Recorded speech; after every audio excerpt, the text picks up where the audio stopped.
ઓમ શ્રી ગણેશાય નમઃ. જય શ્રી કૃષ્ણ મિત્રો. સોમવારની ભોલાનાથની કથા. ભોલાનાથની આ પવિત્ર કથા સાંભળવા માત્રથી જીવનનો અંધકાર આપોઆપ દૂર થવા લાગે છે. દર્શક મિત્રો, સોમવારનો પવિત્ર દિવસ માત્ર એક દિવસ જ નથી, આ શિવજી સાથે જોડાવાનો એક અવસર છે. એ શિવ જે સૃષ્ટિના આરંભ પણ છે અને અંત પણ છે.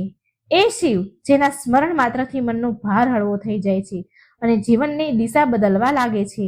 કહેવાય છે કે જ્યારે માણસ ચારે બાજુથી હારવા લાગે છે, જ્યારે ઉપાયો કરતા કરતા પણ થાકી જાય છે અને જ્યારે કોઈ રસ્તા નથી દેખાતા, ત્યારે ભોલાનાથની કથા સાંભળવાથી આપમેળે જીવનમાં બધું સુખ શાંતિ પ્રવેશવા લાગે છે. આજની આ કથા માત્ર સાંભળવા માટે નથી, આ એક કષ્ટમાં છે જે તૂટી ગયા છે, એ લોકો માટે છે જે દુઃખી છે, હેરાન થઈ રહ્યા છે, અંદરથી ભીતરથી શિવજીને પોકારી રહ્યા છે. પણ આગળ વધતા પહેલા મિત્રો, નમ્ર વિનંતી છે કે આ કથાને અધૂરી ન છોડતા, કારણ કે શિવજીની કથા અધૂરી સાંભળવામાં આવે તો તે માત્ર શબ્દ બનીને રહી જાય છે અને જ્યારે પૂરી સાંભળવામાં આવે તો જીવનમાં પરિવર્તન બનીને આવે છે, ઉતરે છે. બની શકે તે કે આ કથાથી કોઈ પણ એક ક્ષણ, કોઈ એક વાક્ય તમારા જીવનનો સૌથી ભારે બોજ હરી લે. એટલે શાંત મનથી, શ્રદ્ધાથી આ શિવજીની કથા સાંભળો, શિવજીની કથામાં પ્રવેશ કરો, કારણ કે હવે તમે જે સાંભળવા જઈ રહ્યા છો તે માત્ર કથા નથી, પણ ભોળાનાથની કૃપાનો દ્વાર છે. વિડીયો સારો લાગે મિત્રો તો લાઈક કરજો, વિડીયોને શેર કરજો અને આ ચેનલને સબસ્ક્રાઈબ કરવાનું બિલકુલ ના ભૂલતા. કમેન્ટ બોક્સમાં શ્રદ્ધાપૂર્વક ભગવાનનું નામ એકવાર જરૂર લખજો. એક સમયની વાત છે. ખૂબ જ વિશાળ અને ધન ધાન્યથી સંપન્ન એક રાજ્ય હતું, જેનું નામ હતું અગ્નિપુર. અગ્નિપુરનું નામ સાંભળતા જ દુશ્મનોના પરસેવા છૂટી જતા, પરંતુ ત્યાંની પ્રજા પોતાના રાજ્યમાં ખૂબ સુખી હતી. તે રાજ્યના રાજાનું નામ ધ્યાનચંદ હતું. રાજા ધ્યાનચંદ સ્વભાવે ખૂબ જ ધર્માત્મા, સરળ અને પોતાની પ્રજાને પોતાના સંતાનની જેમ માનવા વાળા હતા. તેમના રાજમાં સિંહ અને બકરી એક જ ઘાટ પર પાણી પીતા હતા, એટલે કે કોઈને કોઈનાથી ડર ન હતો. ચારે બાજુ ખુશીઓ હતી. રાજ્યમાં હંમેશા ગોદામો અનાજથી ભરેલા રહે. રાજા ધ્યાનચંદનું જીવન ખૂબ જ વ્યવસ્થિત હતું. તેમની પાસે ધન, દોલત, માન અને સન્માનની કોઈ કમી ન હતી.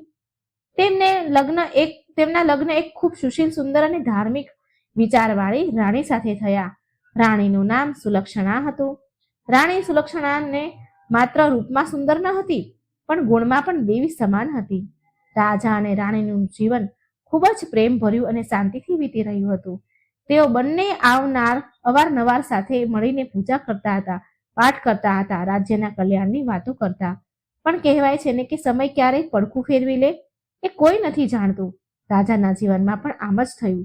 બધું બરાબર ચાલી રહ્યું હતું, પણ વિધાતાને કદાચ રાજાની પરીક્ષા લેવાની હતી, અથવા તો તેમના કર્મોનો કોઈ હિસાબ બાકી હતો. અચાનક એક દિવસ રાણી સુલક્ષણા ખૂબ બીમાર પડી ગઈ. પહેલા તો લાગ્યું કે કોઈ સામાન્ય તાવ છે, પણ ધીરે ધીરે તેમની હાલત બગડી ગઈ. અગ્નિપુરના મોટા મોટા વૈદોને બોલાવવામાં આવ્યા. દૂર દૂરથી હકીમો આવ્યા. જાત જાતની જડીબુટીઓ, ઔષધિઓ મંગાવવામાં આવી, પણ રાણીની તબિયત રત્તી ભર પણ ન સુધરી. રાજા ધ્યાનચંદ દિવસ રાત પોતાની પત્નીની સેવામાં લાગેલા રહેતા. તેઓ ભગવાનને બસ એક જ પ્રાર્થના કરતા કે તેમની પત્ની સાજી થઈ જાય. પણ બીમારીએ રાણીના શરીરને પૂરેપૂરે જકડી લીધું. રાણીનું શરીર દિવસે ને દિવસે નબળું પડ્યું અને પછી એ મનહૂસ દિવસ આવ્યો જ્યારે રાણી સુલક્ષણા રાજાનો હાથ પોતાના હાથમાં લઈને તેમને હંમેશા માટે છોડીને પરલોક સિધાવી ગઈ. રાણીના મૃત્યુએ રાજા ધ્યાનચંદને અંદરથી તોડી નાખી દીધા. જે મહેલમાં કાલ સુધી રાણીનું હાસ્ય ગુંજતું હતું, હવે ત્યાં માત્ર માતમનો સન્નાટો ફેલાયેલો હતો. રાજા ધ્યાનચંદ, જે પોતાની પ્રજાનું દુઃખ દૂર કરવા માટે હંમેશા તત્પર રહેતા હતા, હવે પોતે ઊંડા આઘાતમાં ડૂબી ગયા. તેમને રાજકાજમાં કોઈ રસ ન રહ્યો. દરબાર સૂનો રહેવા લાગ્યો. તેઓ અવારનવાર પોતાના કક્ષમાં એકલા બેસી રહે, રાણીની જૂની વાતોને યાદ કરીને આંસુ બહાવે. મંત્રીઓ અને સેવકો તેમને સમજાવવાની ઘણી કોશિશ કરે કે મહારાજ, પ્રજાને તમારી જરૂર છે. પણ રાજાનું મન કોઈ કામમાં લાગે નહીં. સમય વીત્યો, મહિનાઓ વીત્યા, વર્ષો વીત્યા, પણ રાજાના એકલાપણું ઓછું ન થયું. આ એકલતાએ રાજાની બુદ્ધિને પ્રભાવિત કરવાનું શરૂ કર્યું. જ્યારે માણસ અંદરથી ખૂબ એકલો થઈ જાય છે, તેને સાચું માર્ગદર્શન નથી મળતું, તો તે ઘણીવાર તે સાચા અને ખોટાનો ભેદ ભૂલી જાય છે, સાચા ખોટામાં ભેદ નથી કરી શકતો. રાજા ધ્યાનચંદ સાથે પણ આવું જ કંઈક થયું. રાજા હવે એમનું મન બહેલાવામાં સમજાવવા માટે અવારનવાર મહેલની બહાર અગ્નિપુર નગરમાં વેશ બદલીને ફરવા લાગ્યા. તેમને લાગતું હતું કદાચ બહારની ભીડ ભાડ જોઈને તેમનું મન હળવું થશે. એક સાંજની વાત છે, જ્યારે રાજા વેશ બદલીને નગરના એ જગ્યા પર પસાર થયા જ્યાં શરીફ લોકો જવાનું પસંદ નથી કરતા, ત્યારે તેમની નજર એક ઊંચી હવેલીની છત ઉપર ઉભેલી એક સ્ત્રી પર પડી. તે સ્ત્રી દેખાવમાં એટલી સુંદર હતી કે ચંદ્રમાં પણ તેની સામે ફીકો પડે. તેનું રૂપ એવું હતું કે કોઈ પણ તેને જોઈને મોહિત થઈ જાય. પણ તે કોઈ સાધારણ કુળની સ્ત્રી ન હતી, પણ અગ્નિપુરની એક પ્રસિદ્ધ વેશ્યા હતી જેનું નામ કામિની હતું. કામિનીનું કામ જ હતું પોતાના રૂપની ઝાડમાં અમીર વેપારીઓ અને નગર શેઠોને ફસાવવા અને તેમની પાસેથી ધન પડાવવું. તે એટલી સુંદર હતી, એટલી જ ચતુર હતી અને કપટી પણ હતી. રાજા ધ્યાનચંદ તે સમયે પોતાના વિવેકમાં ન હતા. તેઓ બસ પોતાના ખાલી પાને ભરવા માટે કોઈ સહાયકની શોધમાં હતા. રાજા તે વેશ્યાને જોતા જ તેના પર પૂરેપૂરા મોહિત થઈ ગયા. જે રાજાએ જીવનભર એક પત્ની વ્રતનું પાલન કર્યું હતું, આજે એ જ રાજા પોતાની સુધબુધ ગુમાવી બેઠા હતા. રાજાને એ પણ યાદ ન રહ્યું કે તે અગ્નિપુરના રાજા છે અને તેમનું આચરણ તેમના રાજ્ય માટે ઉદાહરણ હોવું જોઈએ. રાજાના પગલા આપોઆપ એ હવેલી તરફ વળી ગયા.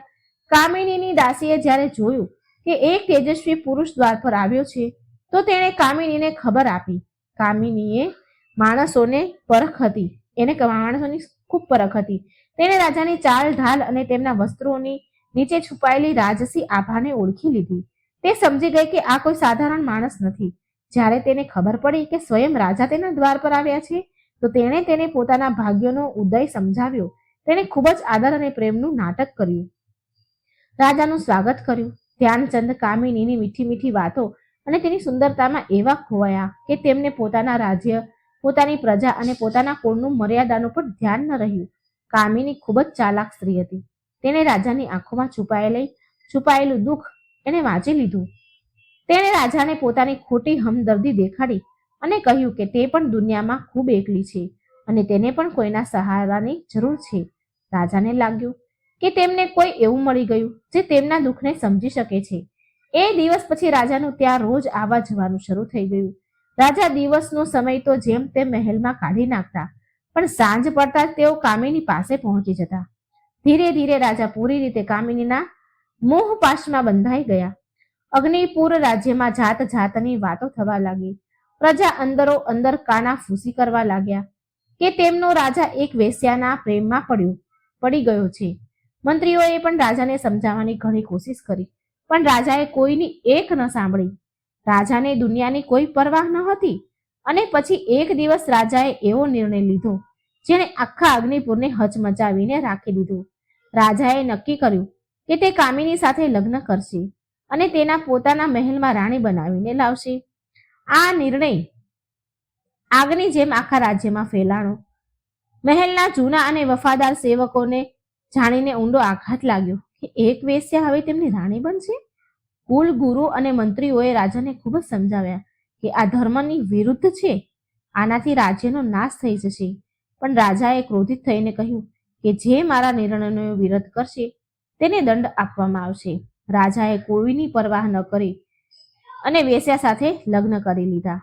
જે પવિત્ર સિંહાસન પર ક્યારેક ધર્મપરાયણ રાણી સુલક્ષણા બેસતી હતી, આજે રાજાએ એ જ સિંહાસન પર એક ચારિત્રહીન વેશ્યાને બેસાડી દીધી.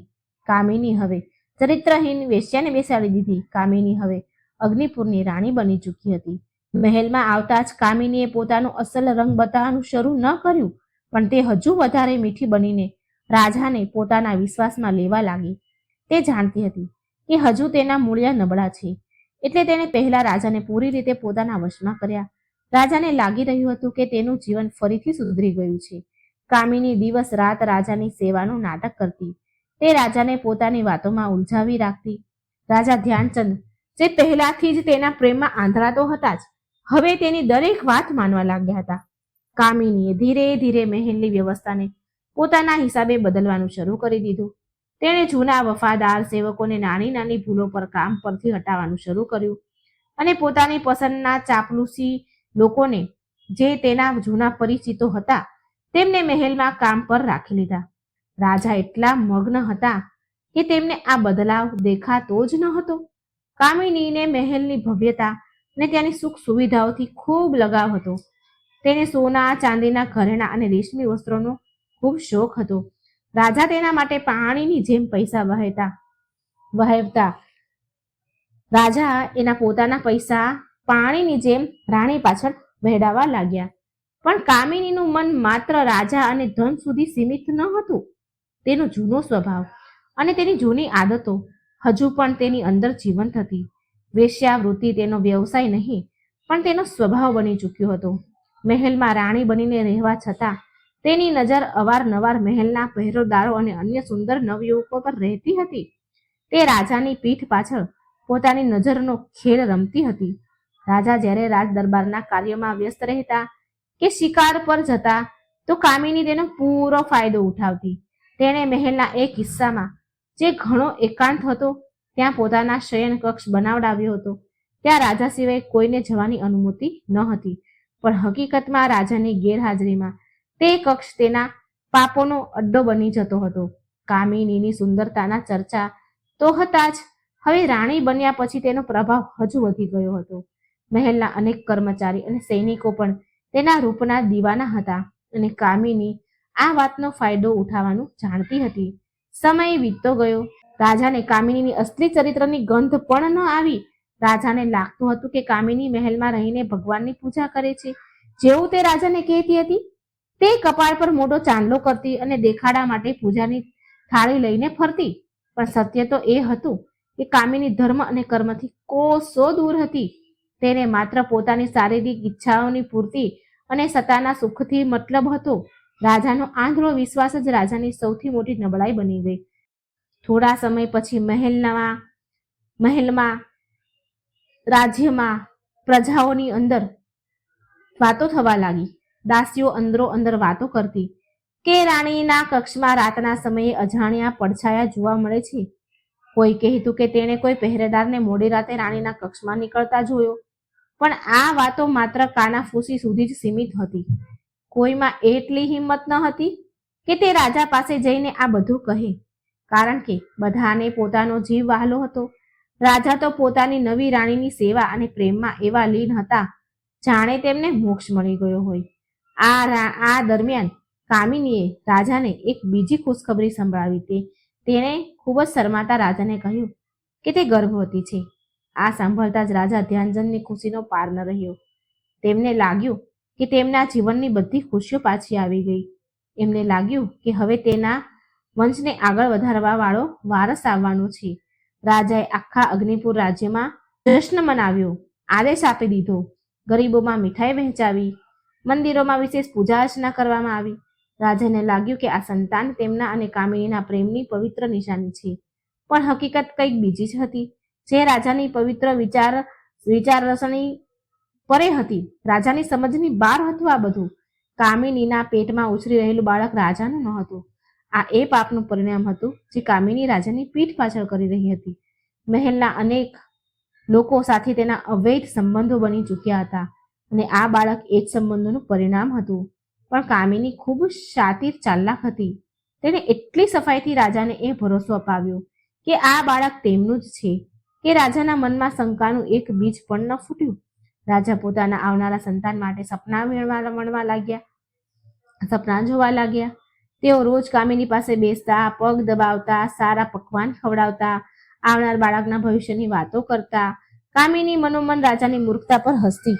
તેને એ વાતનો કોઈ પછતાવો ન હતો કે તે રાજાને દગો આપી રહી છે. તેના માટે રાજા માત્ર એક સીડી હતા જેનાથી તે આ ઊંચાઈ સુધી પહોંચી હતી. તેને એ વાતનો પણ ડર ન હતો કે ક્યારેક તેનો ભેદ ખુલી જશે, કારણ કે તેને લાગતું કે રાજા તેના પ્રેમમાં આંધળા અને બહેરા થઈ ગયા છે. જેમ જેમ પ્રસવનો સમય નજીક આવી રહ્યો હતો, કામિનીનો વ્યવહાર હજુ વધારે મનમાની ભરેલો થતો જતો હતો. ગર્ભાવસ્થાની આડમાં તેને રાજા પાસે બીજી ઘણી અનુચિત માંગણીઓ કરી. 9 મહિનાનો સમય પૂરો થયો અને એ ઘડી આવી ગઈ જ્યારે કામિનીએ એક પુત્રને જન્મ દીધો. મહેલમાં ખુશીઓની લહેર દોડી. થાળીઓ વગાડવામાં આવી, મંગળ ગીત ગવડાવવામાં આવ્યા. રાજાએ જ્યારે પહેલીવાર બાળકનું મુખ જોયું તો એમની આંખોમાં ખુશીના આંસુ આવી ગયા. તેમણે એ બાળકને પોતાની છાતી સરસે લગાવ્યું અને ઈશ્વરનો આભાર માન્યો. તેને લાગ્યું કે તેમનું જીવન સફળ થઈ ગયું છે, પણ તે નહોતા જાણતા કે તેમણે પોતાના ખોળામાં પોતાના વંશને નહીં પણ પોતાના વિનાશને ઉઠાવ્યો છે. બાળકના જન્મ પછી પણ કામિનીનો સ્વભાવ ન બદલ્યો. તેનું ધ્યાન બાળક કરતાં વધારે પોતાના એશો આરામ અને ભોગ વિલાસ પર જ હતું. તે નામ માટે માં હતી, પણ મમતા તેની અંદર નામ માત્ર પણ ન હતી. બાળકની સાર સંભાળ માટે તેણે અનેક દાસીઓ રાખી લીધી અને પોતે પોતાની સુંદરતાને નિખારવામાં જ લાગેલી રહે.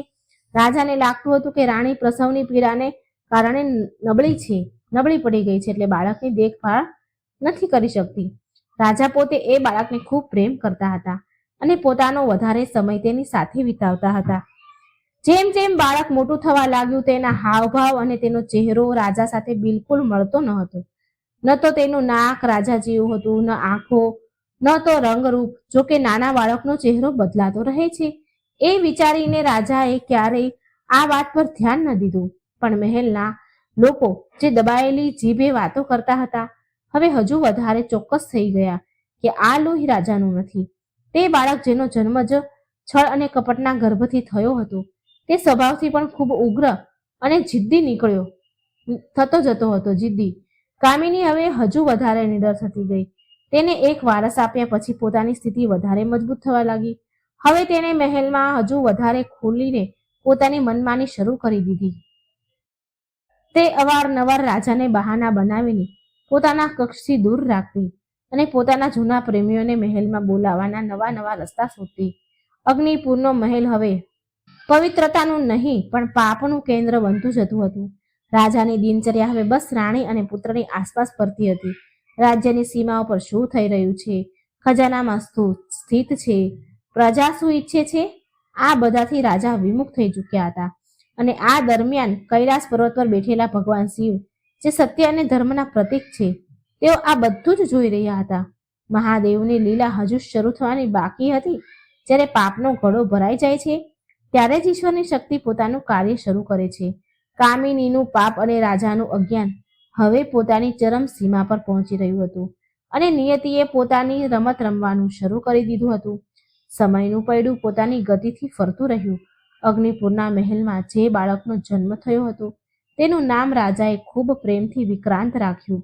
રાજાને આશા હતી કે આ બાળક મોટો થઈને તેમનું કુળનું નામ રોશન કરશે અને અગ્નિપુરના યશને ચારેય દિશામાં ફેલાવશે. પણ થવાનું છે વિધાતાના લેખ કોણ જાણી શકે છે? વિધાતાને તો કંઈક બીજું જ મંજૂર હતું. જેમ જેમ વિક્રાંત મોટો થવા લાગ્યો, તેના લક્ષણ હજુ વધારે બગડવા લાગ્યા. બાળપણથી જ તેમનામાં ક્રૂરતાનો ભાવ દેખાવા લાગ્યો હતો. તે રમતમાં મહેલના નાના જાનવરોને મારી નાખતો, દાસીઓને વગર કારણે પથ્થર મારતો અને સેવકોને ગાળો આપતો. રાજા ધ્યાનચંદ જ્યારે આ બધું જોતા તો તેમને થોડું આશ્ચર્ય થતું. તેઓ વિચારતા કે મારા અને સુલક્ષણાના સંસ્કારોમાં તો આવી ક્રૂરતા ક્યારેય નહોતી, તો પછી આ બાળક આવું કેમ છે? પણ પુત્ર મોહ માણસની આંખો પર પટ્ટી બાંધી દે છે. રાજા પોતાને સમજાવતા કે આ તો બસ બાળપણની મસ્તી છે, મોટો થઈને બધું બરાબર થઈ જશે. બીજી બાજુ કામિની, જે એ બાળકની અસલી માં હતી, તે તેની આ હરકતો ઉપર તેને વઢવાને બદલે હસતી હતી. તેને લાગતું હતું કે તેનો દીકરો તો સિંહ છે અને સિંહ તો શિકાર કરશે જ. કામિનીના ખોટા લાડકોડ વિક્રાંતને હજુ વધારે ઉદ્દંડ બનાવી રહ્યા હતા. લાડકોડથી એ બગડી રહ્યો હતો. જ્યારે વિક્રાંત 10 વર્ષનો થયો તો રાજાએ તેના શિક્ષણનો પ્રબંધ કર્યો. અગ્નિપુરના સૌથી વિદ્વાન ગુરુઓ પાસે તેને ભણાવવા માટે બોલાવ્યા. વિક્રાંતના ભણવા માટે સારામાં સારા ગુરુઓને બોલાવવામાં આવ્યા. રાજા ઈચ્છતા હતા કે તેમનો દીકરો વેદોનું જ્ઞાન લે, રાજનીતિ શીખે, શસ્ત્રવિદ્યામાં નિપુણ થાય. પણ વિક્રાંતનું મન ભણવા કે ગણવામાં બિલકુલ ન લાગે. તે ગુરુઓનું અપમાન કરે, તેમની ધોતી ખેંચે, અપશબ્દ બોલે. અનેક ગુરુઓએ રાજાને ફરિયાદ કરી, પણ કામિની વચ્ચે આવી જતી. તે રાજાને કહેતી, મહારાજ, તમે તો નક્કામાં બાળકને ગુસ્સો કરો છો બાળક પર. આ તો હજુ નાદાન છે અને આ ગુરુ જ તેને બરાબર સમજાવી નથી શકતા. આપણો દીકરો તો રાજકુમાર છે, તે શું કામ આ પંડિતોની વઢ સાંભળે? કામિનીની વાતોમાં આવીને રાજા ગુરુઓને જ દોષી માની લેતા અને તેમને મહેલમાંથી કાઢી મૂકતા. આનું પરિણામ એ આવ્યું કે વિક્રાંત પૂરી રીતે નિરક્ષર અને સંસ્કારહીન રહી ગયું. તેને ન તો મોટાનો આદર કરતા આવડતું અને ન તો નાના ઉપર દયા ખાતા આવડતું. તેના મનમાં એ વાત ઘર કરી ગઈ હતી કે તે આ રાજ્યનો માલિક છે અને તે જે ઈચ્છે તે કરી શકે છે. કામિનીએ તેને એ જ શીખવાડ્યું હતું કે દુનિયામાં માત્ર તાકાત અને પૈસાની જ કિંમત છે. ધીરે ધીરે વિક્રાંત યુવાવસ્થા તરફ વધ્યો. હવે તેની હરકતો તોફાનથી બદલાઈને અપરાધનું રૂપ લેવા લાગી. પોતાની સાથે કેટલાક લુખ્ખા દોસ્તોની ટોળકી રાખે નગરમાં નીકળી જતો. ત્યાં તે ગરીબ દુકાનદારોને લૂંટતો, કોઈની બહેન દીકરી વહુને છેડતો અને વિરોધ કરવા પર તેમને દંડ આપતો. અગ્નિપુરની પ્રજા જે ક્યારેક રાજા ધ્યાનચંદને ભગવાનની જેમ પૂજતી હતી, હવે તેના નામથી જ નફરત કરવા લાગી. લોકો કહે કે રાજા આંધળો થઈ ગયો છે, તેને પોતાના દીકરાના પાપ નથી દેખાઈ રહ્યા. પ્રજાનો પોકાર રાજા સુધી પહોંચતો ન હતો, પણ કામિનીએ પોકારને રાજાના કાન સુધી પહોંચવામાં પહેલા જ એ રોકી દેતી હતી. કામિની રાજા સુધી કોઈ શિકાયત પહોંચવા જ દેતી ન હતી, પહેલે જ રોકી દેતી હતી. તેણે મહેલની ચારે બાજુ પોતાના વિશ્વાસપાત્ર લોકોનો પહેરો બેસાડી દીધેલો હતો. જે પણ ફરિયાદ રાજા પાસે ફરિયાદ લઈને આવતો, તેના દ્વાર પર જ તે ડરાવી ધમકાડીને ભગાડી દેવામાં આવતા. અને જો કોઈ બહુ જીદ કરતું તો કામિનીના ઈશારે તેને કાળ કોટડીમાં નાખી દેવામાં આવતું. આ રીતે ધ્યાનચંદને ક્યારેય ખબર જ ન પડી કે તેમનો દીકરો બહાર શું કરી રહ્યો છે. રાજાને ખબર જ ન પડી કે તેનો દીકરો બહાર કેવા ના લક્ષણ છે, શું કરી રહ્યો છે, કેવા રંગ રમી રહ્યો છે. રાજાને કોઈ જાતની ખબર ન પડી. બીજું બાજુ મહેલની અંદર કામિનીએ અય્યાશીનો અડો બનાવી રાખ્યો હતો. રાજાની ઉંમર હવે ઢળવા લાગી હતી. તેમના વાળ સફેદ થવા લાગ્યા હતા અને શરીર પણ પહેલા જેવું બળ પણ ન હતું.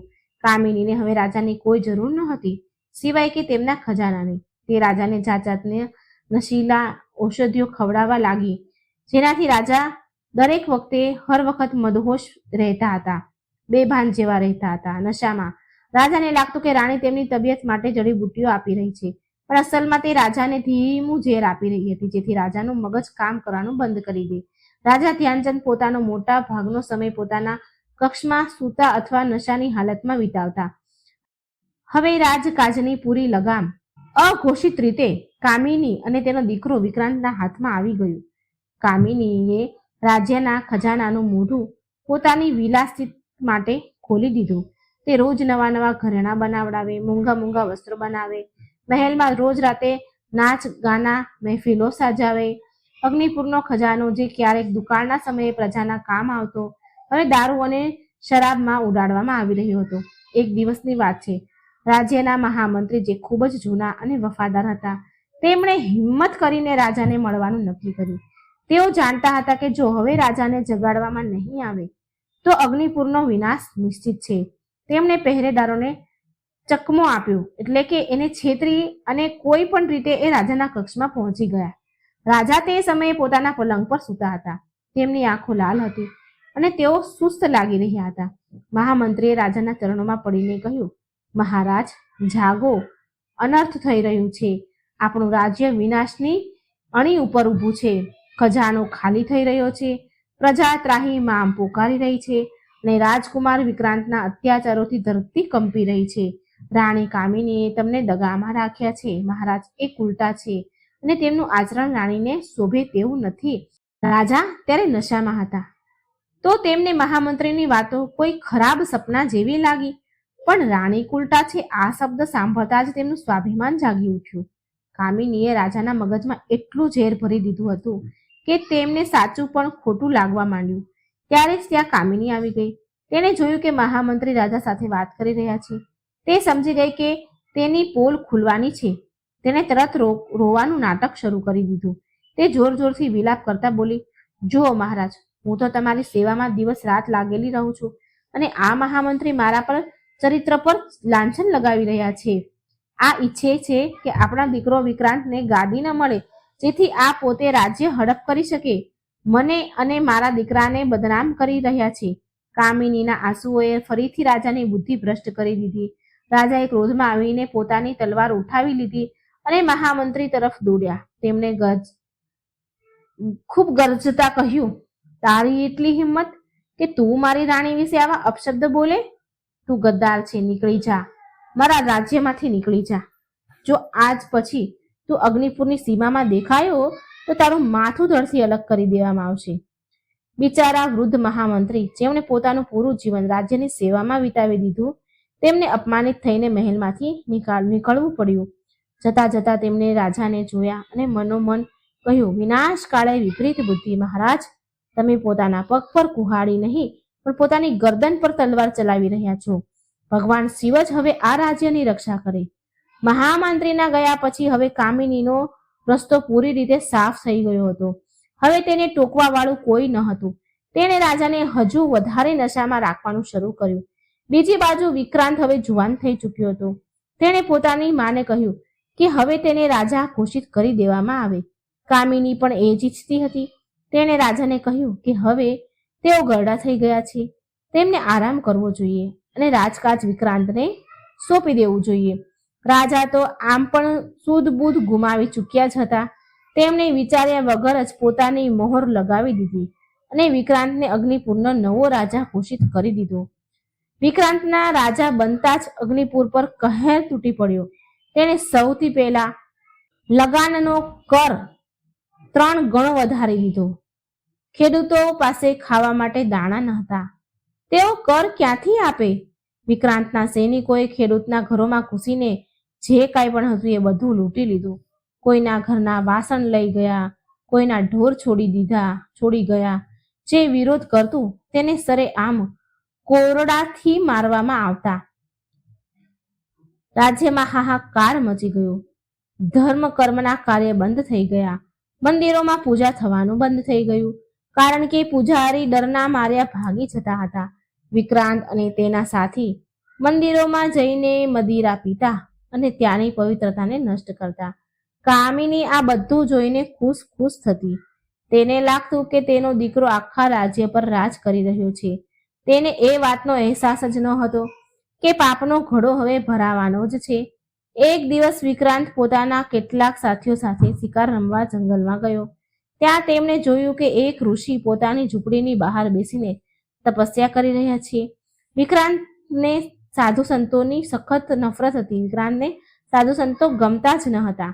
તેણે પોતાના સાથીઓને કહ્યું, જો આ ઢોંગી અહીં બેસીને શું કરી રહ્યો છે, ચાલો આની તપસ્યા ભંગ કરીએ.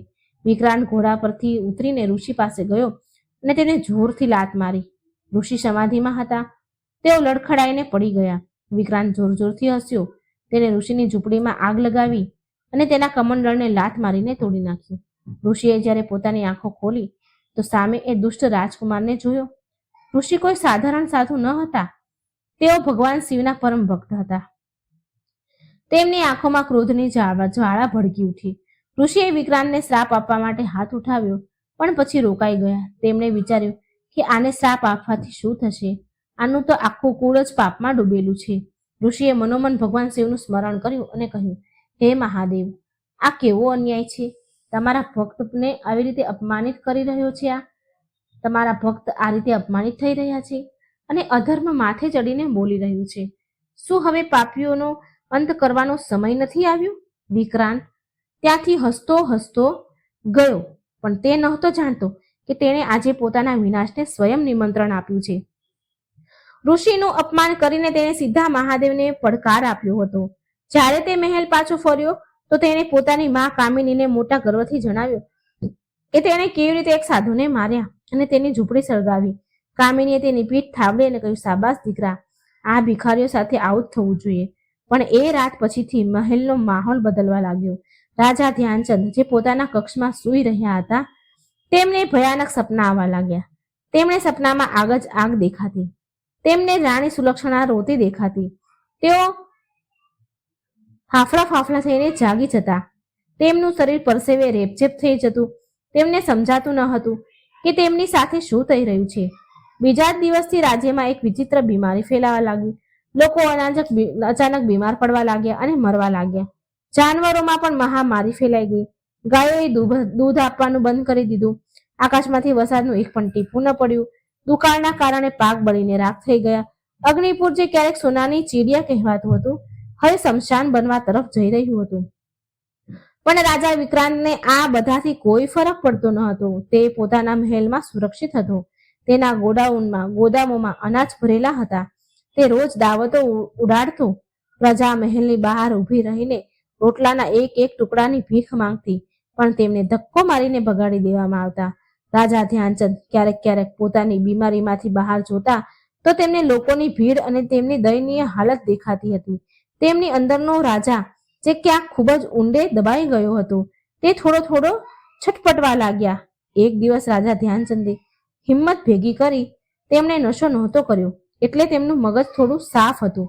તેઓ પોતાના કક્ષમાંથી બહાર નીકળ્યા અને સીધા વિક્રાંતના દરબારમાં પહોંચ્યા. ત્યાંનો નજારો જોઈને તેમની આંખો ફાટી રહી ગઈ. દરબારમાં વેશ્યાઓનું નૃત્ય ચાલી રહ્યું હતું. મંત્રી અને દરબારીઓ દારૂના નશામાં ધૂત પડ્યા હતા. વિક્રાંત સિંહાસન પર બેઠો મદિરા પી રહ્યો હતો અને તેના પગ એક દાસીના ખોળામાં હતા. રાજા ધ્યાનચંદને પોતાની આંખો પર વિશ્વાસ ન થયો. શું આ એ જ દરબાર છે જ્યાં ક્યારેક ધર્મ અને ન્યાયની વાતો થતી હતી? તેમણે જોરથી બૂમ પાડીને કહ્યું, વિક્રાંત, આ શું તમાશો છે? પિતાનો અવાજ સાંભળીને વિક્રાંતે ધીરેથી પોતાની આંખો ખોલી. તેણે રાજાને જોઈને કોઈ આદર ન દેખાડ્યો. વ્યંગમાં હસ્યો ઉપરથી. તેણે કહ્યું, અરે પિતાજી, તમે અહીં? તમારે તો પોતાના કક્ષમાં આરામ કરવો જોઈએ. આ નવા જમાનાનું રાજ્ય છે. અહીં આમ જ કામ થાય છે. જાઓ, જઈને સૂઈ જાઓ. રાજાનો ક્રોધ તો બહુ વધ્યો. લાલ પીળા થયા. તે વિક્રાંત પાસે ગયા અને એના હાથમાંથી દારૂનો પ્યાલો છીનવી લીધો ને ફેંકી દીધો. રાજાએ કહ્યું, ધિક્કાર છે તારા પર. તું રાજા કહેવાને લાયક નથી. તે મારા પૂર્વજોનું નાક કાપી નાખ્યું. પ્રજા ભૂખે મરી રહી છે અને તું અહીં રંગ રલિયો મનાવી રહ્યો છે. હું અત્યારે જ તને પદ પરથી હટાવું છું. આ સાંભળતા જ વિક્રાંતનો ચહેરો ગુસ્સાથી લાલ થઈ ગયો. તે ઊભો થઈ ગયો અને બોલ્યો, ડોસા, બહુ થઈ ગયું તારું સન્માન. હવે તું રાજા નથી, રાજા હું છું. મારી મરજી વગર અહીં પાંદડું પણ નથી હલતું. સૈનિકો, પકડી લો આ પાગલ ડોસાને અને નાખી દો કાળ કોટરીમાં. આજથી એ જ એમનું ઠેકાણું છે. રાજા ધ્યાનચંદ તો સ્તબ્ધ રહી ગયા. જે દીકરા માટે તેમણે બધું જ કર્યું, આજે એ જ દીકરો તેમને કેદ કરવાનો આદેશ આપી રહ્યો હતો. સૈનિકો, જે હવે વિક્રાંતના વફાદાર ગુંડા હતા, તેઓ આગળ વધ્યા, પણ તેમણે રાજા ધ્યાનચંદને પકડી લીધા. રાજા બૂમો પાડતા રહ્યા, હું તારો પિતા છું, હું તારો રાજા છું. પણ કોઈએ તેમની એક વાત ન સાંભળી. તેમને ઘસડીને દરબારમાંથી લઈ જવામાં આવ્યા. રાજાએ જતા જતા કામિની તરફ જોયું, જે ત્યાં ઊભી જ હતી. હસી રહી હતી, ખૂબ હસી રહી હતી. રાજાની આંખોમાં સવાલ હતો, કામિની, કમસે કમ તું તો કંઈક બોલ. પણ કામિનીએ મોઢું ફેરવી લીધું અને પોતાના દીકરા પાસે જઈને બેસી ગઈ. એક ક્ષણે રાજા ધ્યાનચંદની આત્મા મરી ગઈ. તેમણે પોતાની ભૂલનો અહેસાસ થયો, પણ હવે તો બહુ મોડું થઈ ગયું હતું. તેમને સમજાઈ ગયું કે સુલક્ષણા ગયા પછી એમણે જે રસ્તો પસંદ કર્યો હતો તે તેમને સીધા નર્કમાં લઈ આવ્યો છે. રાજાને મહેલના સૌથી નીચે બનેલી અંધારી કાળ કોટડીમાં નાખવામાં આવ્યા. ત્યાંના પ્રકાશ હતો, ન હવા. બદબુ અને જીવજંતુઓની વચ્ચે અગ્નિપુરના રાજાને ફેંકી દેવામાં આવ્યો. તેમને ખાવા માટે સૂકા રોટલા અને પીવા માટે ગંદુ પાણી આપવામાં આવતું. રાજા જે ક્યારેક મખમલી ગાદલા પર સૂતા હતા, હવે ઠંડી અને ભીની જમીન પર પડ્યા રહેતા હતા અને રડતા હતા. અંધારામાં પડ્યા રાજાને પોતાના જૂના દિવસો યાદ આવ્યા. તેમને રાણી સુલક્ષણાની યાદ આવતી, તેમને ધર્મ કર્મની વાતો યાદ આવતી. તેમને યાદ આવતું કે કેવી રીતે તેઓ ભગવાન શિવની પૂજા કરતા હતા. દુઃખની આ ઘડીમાં જ્યારે બધા સંબંધ તૂટી જાય છે, ત્યારે રાજાનું ધ્યાન ઈશ્વર તરફ ગયું. માણસ જ્યારે બધી બાજુથી હારી જાય છે, ત્યારે જ તેને પરમાત્માની યાદ આવે છે. રાજા કાળ કોટડીમાં બેસીને રડતા રડતા કહેતા હતા, હે ભોલેનાથ, આ મારા જ બધા ખરાબ કર્મનું ફળ છે. મેં કામ વાસનામાં આંધળા થઈને ધર્મને ત્યાગી દીધો. મેં એક ચરિત્રહીન સ્ત્રીને પોતાને માથે બેસાડી અને તેના જ પાપથી જન્મેલો સંતાન આજે આ મારી હાલત એણે કરી છે. મને માફ કરી દો પ્રભુ, મને મારા પાપોની સજા મળી ગઈ છે. હવે મને આ નર્કમાંથી મુક્તિ અપાવો પ્રભુ. રાજાનો વિલાપ કાળ કોટડીની દિવાલો સાથે ટકરાઈને પાછો આવી જતો, પરંતુ મહેલમાં કામિની અને વિક્રાંતનું પાપ તાંડવ ચાલી રહ્યું હતું. રાજ્યની હાલત બદથી બદતર થતી જતી હતી. હવે તો પાડોશી રાજ્યોના રાજાઓની નજર પણ અગ્નિપુર પર પડવા લાગી. તેઓ સમજી ગયા હતા કે અગ્નિપુર હવે કમજોર થઈ ચૂક્યું છે, નબળું પડી ગયું છે અને આના પર આક્રમણ કરીને આસાનીથી જીતી શકાય છે. વિનાશના વાદળો અગ્નિપુર પર છવાવા લાગ્યા. પણ કહેવાય છે ને કે ભગવાન પોતાના ભક્ત જે પછી તે ગમે તેટલા ભટકી ગયા હોય, અંતમાં એ સંભાળી જ લે છે શિવજી. રાજા ધ્યાનચંદના પૂર્વજોના પુણ્ય અને તેમના પોતાના જૂના સત્કર્મ હજુ પૂરી રીતે નષ્ટ નતા થયા. કાળ કોટડીના એ અંધારામાં જ હવે આશાનું એક નવું કિરણ ફૂટવા લાગ્યું. ભગવાન શિવની કૃપાનો માર્ગ ઘણો વિચિત્ર હોય છે. તેઓ દુઃખ તો આપે છે, પણ સુખનું મૂલ્ય સમજાવે છે. રાજા ધ્યાનચંદનું પ્રાયશ્ચિત હવે શરૂ થવાનું હતું, જે તેમને પાછા ધર્મના માર્ગ પર લઈ જાય છે. કાળ કોટડીનું એ અંધારું રાજા ધ્યાનચંદના જીવનમાં અંધારા કરતા પણ ઘેરું હતું. રાજા જમીન પર પડ્યા ડૂસકા ભરી રહ્યા હતા. તેમના શરીર પર હવે રાજસી વસ્ત્ર નહીં, પણ ફાટેલા જૂના કપડા હતા, જે જેલના કેદીઓને આપવામાં આવતા હતા. જે રાજાના ઈશારે સેંકડો દાસીઓ દોડતી, આજે તેને પાણીનો એક ઘૂંટ આપવા વાળું કોઈ ન હતું. રાજાની આંખો સામે વારંવાર પોતાનું પૂરું જીવન કોઈ ચલચિત્રની જેમ ફરી રહ્યું હતું. તેમને યાદ આવી રહ્યું હતું કે કેવી રીતે તેમણે પોતાની ધર્મપરાયણ પત્ની સુલક્ષણાના ગયા પછી પોતાના વિવેકને ગુમાવી દીધું છે. રાજા દિવાલો સાથે માથું પછાડીને રોતા અને કહેતા હતા કે સુલક્ષણા, મને માફ કરી દે. મરતી વખતે મારો હાથ પકડીને કહ્યું હતું કે જે રાજકારણ અને ધર્મનું ધ્યાન રાખજો, પણ મેં શું કર્યું? મેં એક એવી સ્ત્રીને તારા સ્થાને બેસાડી જેણે આપણા કુળનો નાશ કરી દીધો. મેં વાસનામાં આંધળા થઈને પોતાના જ વિનાશને ગળે લગાડ્યો છે. રાજાની હાલત દિવસે ને દિવસે બગડતી જતી હતી. કાળ કોટરીમાં જીવજંતુઓ ફરતા હતા અને ખાવાના નામે જે રોટલી મળતી તે એટલી કડક કે ચાવી પણ ન શકાય. રાજાનું શરીર સુકાઈને કાંટો થઈ ગયું, દાઢી મૂછો વધી ગઈ, વાળ ગૂંચવાઈ ગયા. જો હવે કોઈ તેમને જોવે ને તો ઓળખી પણ ન શકે કે આ એક તેજસ્વી રાજા ધ્યાનચંદ છે. એ કાળ કોટડીના એક ખૂણામાં એક બીજો કેદી બંધ હતો. તે એક ખૂબ જ વૃદ્ધ બ્રાહ્મણ હતો, જેને વિક્રાંતના સૈનિકોએ માત્ર એટલે જેલમાં નાખી દીધો હતો કારણ કે તેણે વિક્રાંતના અત્યાચારો વિરુદ્ધ અવાજ ઉઠાવ્યો હતો. તે બ્રાહ્મણ છેલ્લા કેટલાક મહિનાઓથી ત્યાં બંધ હતો અને ભગવાન શિવનો પરમ ભક્ત હતો. તે ચૂપચાપ એક ખૂણામાં બેસીને રાજાને જોતો રહેતો હતો. તેને રાજાની હાલત પર ખૂબ દયા આવતી. એક દિવસ જ્યારે રાજા ખૂબ વધારે વિલાપ કરી રહ્યા હતા, તો એ વૃદ્ધથી રહેવાયું નહીં. તે ધીરે ધીરે ખસકતો રાજા પાસે આવ્યો. અંધારામાં તેનો અવાજ ગુંજ્યો, હે રાજન, ધીરજ રાખો. સમયથી બળવાન બીજું કોઈ નથી. આજે જો દુઃખ છે તો કાલે સુખ પણ આવશે. પોતાના આંસુઓને વ્યર્થ ન વહાવો. રાજાએ ચોકીને માથું ઊંચું કર્યું. તેમણે જોયું કે એક હાડપિંજર જેવો દેખાતો એક ડોસો તેમની સામે, વૃદ્ધ માણસ તેની સામે બેઠા છે. રાજાએ ભારે અવાજે કહ્યું, બાબા, હવે મારા જીવનમાં સુખની કોઈ આશા નથી બચી. મેં એટલા પાપ કર્યા છે કે મને નર્કમાં પણ જગ્યા નહીં મળે.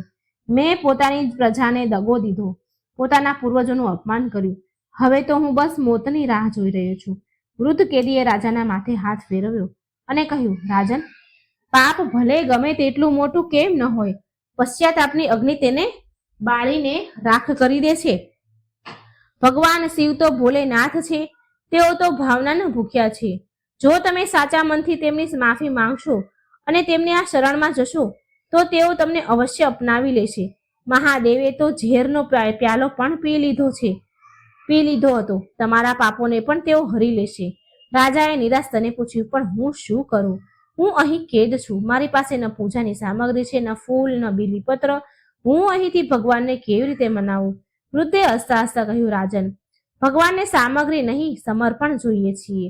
અને સંજોગો જુઓ, આજે સોમવાર છે. સોમવારનો દિવસ ભગવાન શિવને સૌથી વધારે પ્રિય છે. જો તમે આજથી જ સોમવારનું વ્રત અને પૂજન શરૂ કરી દેશો તો તમારા જીવનના બધા જ કષ્ટ દૂર થઈ જશે. જે સોમવાર વ્રતનો મહિમા અપાર છે. આ કરવાથી ખોવાયેલું રાજપાટ, ધન, સંપત્તિ, માન, સન્માન બધું જ પાછું મળી જાય છે. રાજાના મનમાં એક આશાનું કિરણ જાગ્યું. તેમણે ઉત્સુકતાથી પૂછ્યું, બાબા, મને વિધિ કહો. હું આ નર્કમાંથી નીકળવા માંગુ છું. હું આજથી જ સોમવારનું વ્રત કરીશ. વૃદ્ધે રાજાને સોમવારની વ્રતની વિધિ સમજાવી. તેમણે કહ્યું, રાજન, આ વ્રતમાં મનની પવિત્રતા સૌથી જરૂરી છે. તમે અહીં આજ કાળ કોટડીની માટીમાંથી એક શિવલિંગ બનાવો. જો જળ નથી તો પોતાના આંસુઓથી તેમનો અભિષેક કરો. મનોમન ઓમ નમઃ શિવાયનો જાપ કરો. દિવસભર નિરા આહાર રહો, અથવા જે લુખ્ખું સુખ્ખું મળે તેનો પ્રસાદ માનીને ગ્રહણ કરો, અને સાંજના સમયે ભગવાન શિવની કથાનું સ્મરણ કરો. ભોલેનાથ અવશ્ય તમારો પોકાર સાંભળશે. રાજાએ તે જ સમયે નિર્ણય કર્યો. તેમણે કાળકોટડીના ખૂણામાંથી ભીની માટી ખોદી પોતાના ધ્રુજતા હાથોથી તેમણે એ માટીને એક શિવલિંગનો આકાર દીધો. તે બહુ સુંદર શિવલિંગ ન હતું, પણ તેમાં રાજાની શ્રદ્ધા અને પશ્ચાતાપ ભરેલો હતો. રાજાએ એ માટીના શિવલિંગને પોતાની સામે સ્થાપિત કર્યું. રાજાએ આંખો બંધ કરી અને હવે હાથ જોડીને બેસી ગયા. તેમના મનમાં હવે કામિનીનો મોહ ન હતો, વિક્રાંતનો ડર ન હતો. તેમના મનમાં માત્ર ને માત્ર હવે મહાદેવની છબી હતી. રાજાએ જાપ કરવાનું શરૂ કર્યું. ઓમ નમઃ શિવાય, ઓમ નમઃ શિવાય, ઓમ નમઃ શિવાય. જેમ જેમ રાજા મંત્રનો જાપ કરી રહ્યા હતા, તેમની આંખોમાંથી આંસુની ધારા વહી રહી હતી. એ આંસુ એ માટીના શિવલિંગ પર પડી રહ્યા હતા, જાણે રાજા પોતાના આંસુઓથી જ મહાદેવનો અભિષેક કરી રહ્યા હોય. આ રાજાનું પહેલા સોમવારનું વ્રત હતું. તેમણે દિવસભર કંઈ જ ન ખાધું, અહીં સુધી કે પાણીનું એક ટીપું પણ ન પીધું. તેમનું પૂરું ધ્યાન શિવજીના ચરણમાં લાગેલું રહેતું. બીજી બાજુ મહેલમાં વિક્રાંત અને કામિની પોતાની જીતનો ઉત્સવ મનાવી રહ્યા હતા. વિક્રાંતે પોતાની જાતને મહારાજા ધીરાજ ઘોષિત કરી દીધા હતા. તે રોજ નવા નવા જુલમ કરી રહ્યો હતો પ્રજા પર, પણ તેને ખબર ન હતી કે કાળ કોટડીના અંધારામાં એક એવી શક્તિ જાગૃત થઈ રહી છે જે તેના સામ્રાજ્યના પાયા હલાવી દેશે. રાજાની તપસ્યાએ પોતાની અસર દેખાડવાનું શરૂ કરી દીધું હતું. સાંજ પડી. કાળ કોટડીમાં ઘનઘોર અંધારું હતું. રાજાએ પોતાની પૂજા સમાપ્ત કરી. વૃદ્ધ બ્રાહ્મણે રાજાને પોતાની સૂકી રોટલીમાં અડધો ભાગ આપ્યો અને કહ્યું, રાજન, હવે આને પ્રસાદ સમજીને ગ્રહણ કરો. તમારું વ્રત પૂરું થયું. રાજાએ સૂકી રોટલીને એવી રીતે ખાધી જાણે તે કોઈ અમૃત હોય. એ રાત્રે રાજાને કાળ કોટડીમાં પણ ખૂબ ગાઢ ઊંઘ આવી. તેમને લાગ્યું જાણે કોઈ તેમના ઓશિકે બેસીને તેમને આશીર્વાદ આપી રહ્યું છે. આવતા સોમવાર સુધીમાં રાજાની દિનચર્યા બદલાઈ ગઈ. તેઓ હવે રોતા નહોતા, પણ હર વખતે શિવજીનું નામ જપતા રહેતા. બીજા સોમવારે પણ રાજાએ વિધિ વિધાનથી જેટલું પણ શક્ય હતું એટલું વ્રત પૂજન કર્યું. રાજાના ચહેરા પર એક અજીબ તેજ આવવા લાગ્યું. તેમની આંખોમાં જે ડર હતો તે હવે ગાયબ થઈ ચૂક્યો હતો. આ રીતે એક એક કરીને સોમવાર વીતતા ગયા. રાજાએ પૂરી નિષ્ઠા સાથે 16 સોમવારના વ્રત કરવાનો સંકલ્પ લીધો. જેમ જેમ રાજાની તપસ્યા વધી રહી હતી તેમ તેમ અગ્નિપુર રાજ્યમાં કેટલીક વિચિત્ર ઘટનાઓ બનવા લાગી હતી. વિક્રાંતના ખરાબ દિવસો શરૂ થઈ રહ્યા હતા. એક દિવસ વિક્રાંત શિકાર પર ગયો હતો તો તેનો ઘોડો અચાનક ભડક્યો અને તેને એક ઊંડી ખીણમાં પાડી દીધો. વિક્રાંત ખરાબ રીતે ઘાયલ થઈ ગયો. તેના પગનું હાડકું તૂટી ગયું. તેને ડોલીમાં ઉચકીને મહેલમાં લાવવામાં આવ્યો.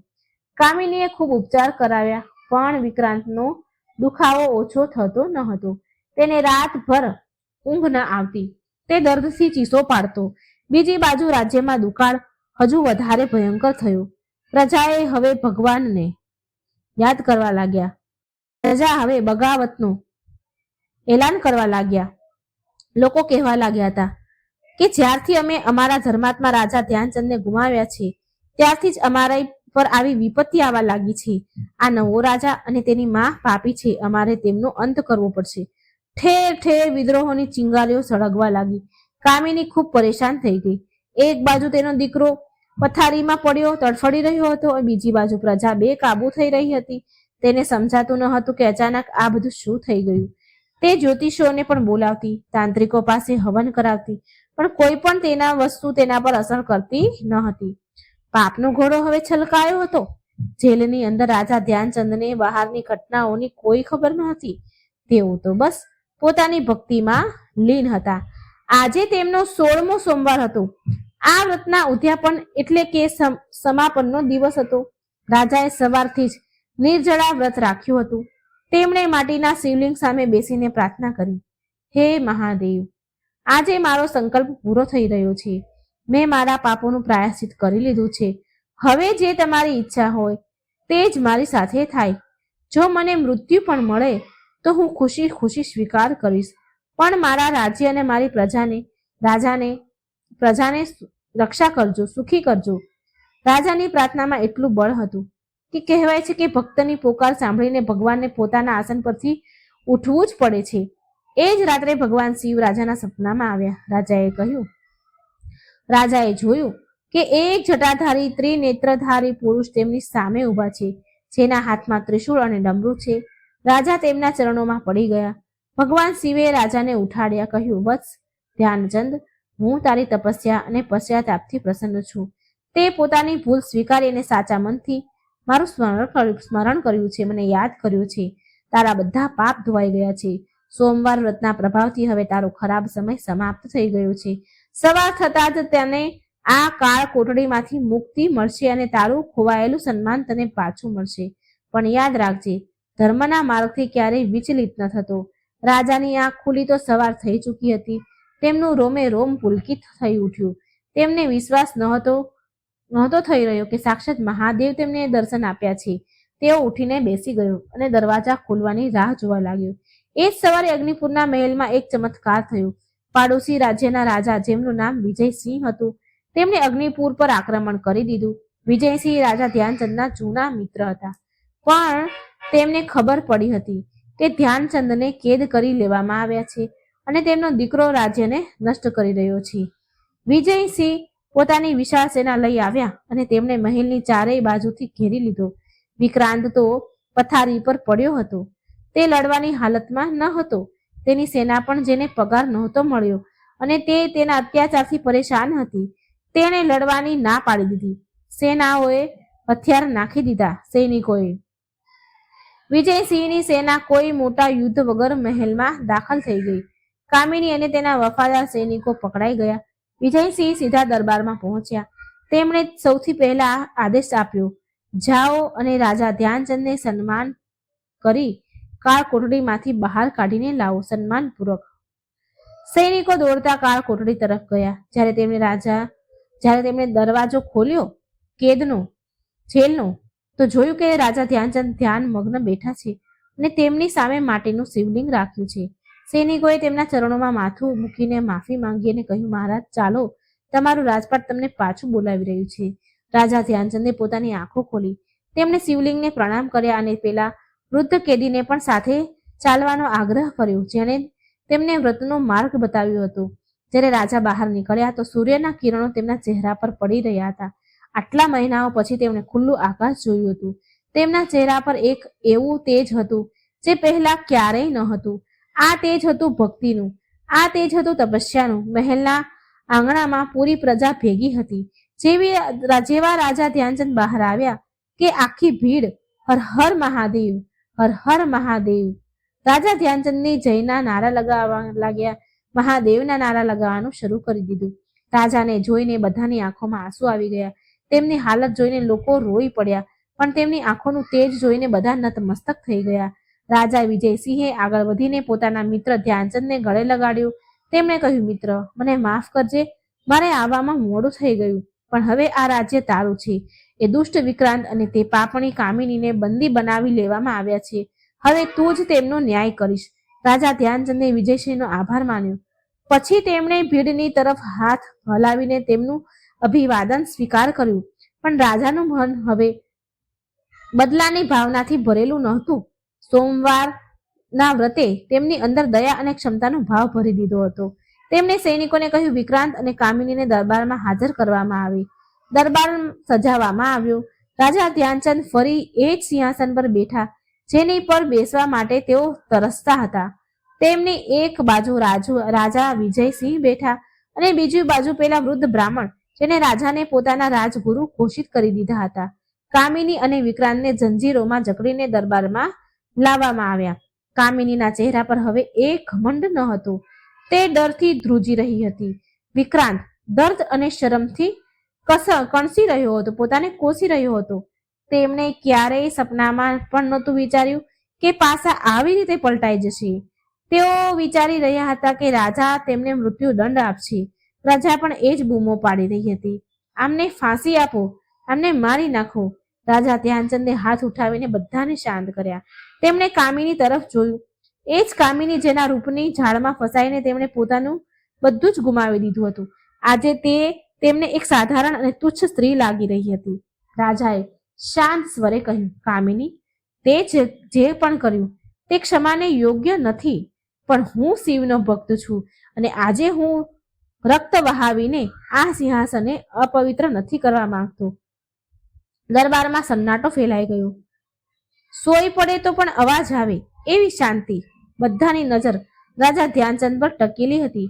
કામિની અને વિક્રાંત, જે થોડી પળો પહેલા સુધી પોતાના આ રાજ્યના માલિક સમજી રહ્યા હતા, હવે કેદીઓની જેમ માથું ઝુકાવીને ઊભા હતા. તેમના હાથો અને પગમાં લોખંડની ભારે જંજીરો હતી. રાજા ધ્યાનચંદે એક ઊંડો શ્વાસ લીધો. તેમની આંખોમાં ક્રોધ નહીં, પણ એક ઊંડું દુઃખ અને શાંતિ હતી. રાજાએ પોતાના ગુંજતા અવાજમાં કહ્યું, કામિની અને વિક્રાંત, તમે જે અપરાધ કર્યો છે તેના માટે મૃત્યુ દંડ પણ ઓછો છે. તમે ન માત્ર એક રાજાને દગો દીધો, પણ પૂરી પ્રજાને ભૂખી મારી, સાધુ સંતોનું અપમાન કર્યું, ધર્મની મર્યાદાનો તાર કરી દીધો. ધર્મની મર્યાદા બધું છોડ્યું. નિયતિનો નિયમ છે કે જેવું બીજ વાવશો તેવું જ ફળ લણશો. આજે તમારી સાથે તમારા જ કર્મ ઊભા છે. કામિની રોતા રોતા રાજાના પગ તરફ ઝૂકી અને કરગરવા લાગી. મહારાજ, મને માફ કરી દો. હું ભટકી ગઈ હતી. લાલચે મારી બુદ્ધિ ભ્રષ્ટ કરી દીધી હતી. હું તમારી દાસી બનીને રહી લઈશ, પણ મને મૃત્યુ દંડ ન આપો. વિક્રાંત પણ દર્દથી કણસતો હતો. પિતાજી, મારા પર દયા કરો. હું તમારો પુત્ર છું. ચૂપ રહો. રાજા ધ્યાનચંદનો અવાજ વીજળીની જેમ કકડ્યો. પુત્ર? તું મારો પુત્ર કહેવાને લાયક નથી, અને ન તો તું મારું લોહી છે. મારું લોહી તારી રગોમાં દોડી રહ્યું નથી. આ વાત હવે આખા રાજ્યને ખબર પડી ચૂકી હતી અને કામિની પણ જાણતી હતી. કામિનીને કહ્યું, જો વાત છે ક્ષમાની, તો મેં તને માફ કરી. હું ભગવાન શિવનો ભક્ત છું, એટલે હું મારા હાથોને તારા ગંદા લોહીથી નહીં રંગું. તમને જીવન દાન આપું છું. આ સાંભળીને આખી સભામાં હલ્લો મચી ગયો. ગણગણાટ થવા લાગ્યો. લોકો વિચારી રહ્યા હતા કે રાજાએ આમને છોડી કેમ દીધા. પણ રાજાએ કડક શબ્દોમાં આગળ કહ્યું, તમારો દંડ મૃત્યુથી પણ કઠોર હશે. મૃત્યુ તો એક પળમાં મુક્તિ આપી દે છે, પણ તમારે પોતાના પાપોની સાથે જીવવું પડશે. હું રાજા ધ્યાનચંદ તમને અને તમારા આ નાલાયક નાજાયજ પુત્રને અગ્નિપુર રાજ્યમાંથી દેશ નિકાળો આપું છું. આજે અને અત્યારે જ, આ વખતે જ તમારે આ રાજ્યની સીમાથી બહાર જવું પડશે. રાજાએ પોતાના સેનાપતિને આદેશ આપ્યો. સેનાપતિ, આ બંનેના શરીર પરથી આ રાજસી વસ્ત્ર અને આભૂષણ અત્યારે જ ઉતારી લેવામાં આવે. એમને એ જ ફાટેલા જૂના કપડાં પહેરાવવામાં આવે જે ભિખારીઓને મળે છે. અને ધ્યાન રહે, આ રાજ્યની બહાર જતા સમયે પોતાની સાથે એક સોય પણ ન લઈ જઈ શકે. આમને રાજ્યના પશ્ચિમ દ્વારથી બહાર કાઢી મૂકવામાં આવે અને ઢંઢેરો પીટાવી દેવામાં આવે કે જો ફરી આ ક્યારેય અગ્નિપુરની સીમામાં દેખાય તો કોઈ પણ તેમને મૃત્યુદંડ આપી શકે છે. રાજાનો આદેશ સાંભળતા જ કામિનીના પગ નીચેથી જમીન સરકી ગઈ. તે જાણતી હતી કે બહારની દુનિયા કેટલી ક્રૂર છે. વગર ધને અને વગર સત્તાએ તે એક દિવસ પણ જીવી શકતી ન હતી. સૈનિકોએ તરત રાજાના આદેશનું પાલન કર્યું. ફરી સભામાં કામિનીના ગળામાંથી હીરાના હાર, હાથમાંથી સોનાના કંગન, શરીર પરથી રેશમી વસ્ત્ર ઉતારી લેવામાં આવ્યા. તેને એક મેલી ઘેલી સાડી પહેરાવી દેવામાં આવી. વિક્રાંત, જે તૂટેલા પગને કારણે ઊભો પણ નહોતો રહી શકતો, તેના પણ રાજસી વસ્ત્ર ઉતારવામાં આવ્યા અને ફાટેલા ચિથરા પહેરાવી દેવામાં આવ્યા. હવે તેઓ બંને એવા જ દેખાઈ રહ્યા હતા જેવા અંદરથી હતા. દરિદ્ર અને કુરૂપ સૈનિકો તેમને દોરડેથી ખેંચતા મહેલના મુખ્ય દ્વાર તરફ લઈ ગયા. રાજા ધ્યાનચંદ સિંહાસન પર બેઠા તેમને જોઈ રહ્યા હતા. જ્યારે તેઓ દરબારમાંથી બહાર નીકળ્યા તો રાજાએ પોતાની આંખો બંધ કરી લીધી અને મનોમન કહ્યું, હે મહાદેવ, આજે તમે ન્યાય કરી દીધો. જેવા જ કામિની અને વિક્રાંત મહેલની બહાર નગરના રસ્તા પર આવ્યા, ત્યાંનો નજારો જોવાલાયક હતો. અગ્નિપુરની પ્રજા જે આટલા વર્ષોથી આમના અત્યાચાર સહી રહી હતી, આજે પોતાનો ગુસ્સો કાઢવા માટે તૈયાર ઊભી હતી. રસ્તાની બંને બાજુ હજારોની ભીડ હતી, જમા હતી. લોકો બૂમો પાડી રહ્યા હતા, જુઓ જુઓ, આ એ જ પાપણી છે જેણે આપણા રાજાને ફસાવ્યા છે. જુઓ પેલા દુષ્ટને, જેને અમારા મંદિરોને તોડ્યા છે. ભીડમાંથી કોઈએ તેમના પર કાદવ ફેંક્યો તો કોઈએ સડેલું ફળ, બાળકો, વૃદ્ધો, મહિલાઓ બધા જ તેમના પર થૂકી રહ્યા હતા. કામિની જે ક્યારેક પાલખીમાં બેસીને નીકળતી અને લોકોને તેને જોવા માટે તરસતા, આજે પોતાનો ચહેરો છુપાવવાની કોશિશ કરી રહી હતી. પણ છુપાવે પોતાને ક્યાં સંતાડે? દરેક બાજુ નફરત ને નફરત જ હતી. વિક્રાંત લંગડાતો ચાલી રહ્યો હતો. તેને ચાલવામાં ખૂબ પીડા થઈ રહી હતી, પણ સૈનિકો તેને ભાલાની અણીથી ધકેલી રહ્યા હતા. જલ્દી ચાલ, રોકાવાનો આદેશ નથી, સૈનિકે તેને ધક્કો મારતા કહ્યું. આખા નગરમાં તેમનું સરઘસ કાઢવામાં આવ્યું. આ તેમના માટે મોતથી પણ વધારે બદતર સજા હતી. તેમનું સન્માન, તેમનો ઘમંડ, તેમની અક્કડ બધું જ અગ્નિપુરની ધૂળમાં મળી ગયું. સાંજ થતા સૈનિકો તેમને રાજ્યની પશ્ચિમ સીમા પર લઈ ગયા. ત્યાં એક ગાઢ અને ડરામણું જંગલ શરૂ થતું હતું. સૈનિકોએ તેમને ત્યાં સીમા પર છોડ્યા અને કહ્યું, બસ હવે અહીંથી આગળ તમારો રસ્તો તમે જાણો. ખબરદાર, જો ક્યારેય પાછું વળીને જોયું તો જાઓ અને પોતાના પાપને ભોગવો. કામિની અને વિક્રાંત એકબીજાને જોઈ રહ્યા હતા. ન ખાવા માટે કંઈ, ન પીવા માટે પાણી, અને સામે હતું ઊંડું ગાઢ જંગલ, જ્યાં જંગલી જાનવરોની દહાડ સંભળાઈ રહી હતી. તેઓ લડખડાતા, રોતા, કકળતા જંગલના અંધારામાં ગાયબ થઈ ગયા. અગ્નિપુરની ધરતી હવે પાપીઓના ભારથી મુક્ત થઈ ચૂકી હતી.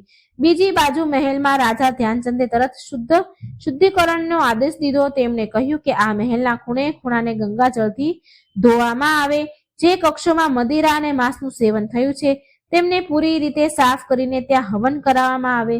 અગ્નિપુર હવે ફરીથી ધર્મની નગરી બનશે. પંડિતો અને પુરોહિતોને બોલાવવામાં આવ્યા. મંત્રોચ્ચારના અવાજથી મહેલ ગુંજવા લાગ્યો. હવામાં ધૂપ અગરબત્તીની સુગંધ ફેલાઈ ગઈ. બદબૂદાર વાતાવરણ, જે પાપનું પ્રતીક હતું, હવે પવિત્રતામાં બદલાઈ ગયું. રાજાએ સૌથી પહેલા એ વૃદ્ધ બ્રાહ્મણને બોલાવ્યા, જે તેમની સાથે જેલમાં હતા.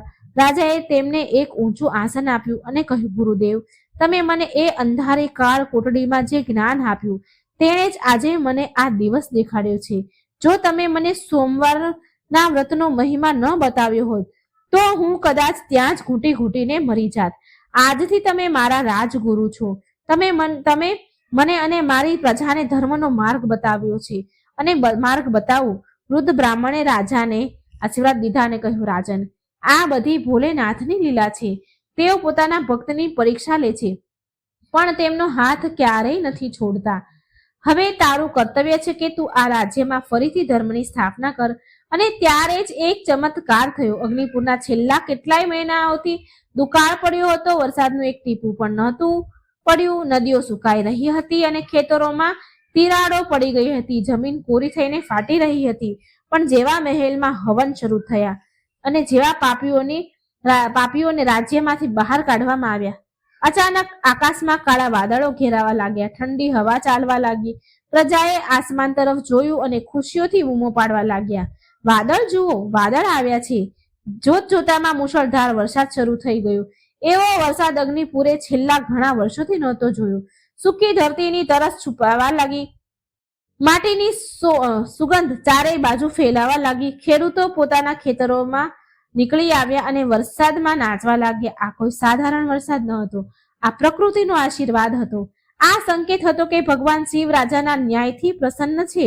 રાજા ધ્યાનચંદ મહેલની બાલ્કનીમાં આવ્યા અને તેમણે વરસતા પાણીને જોયું. તેમની આંખોમાંથી પણ ખુશીના આંસુ વહી નીકળ્યા.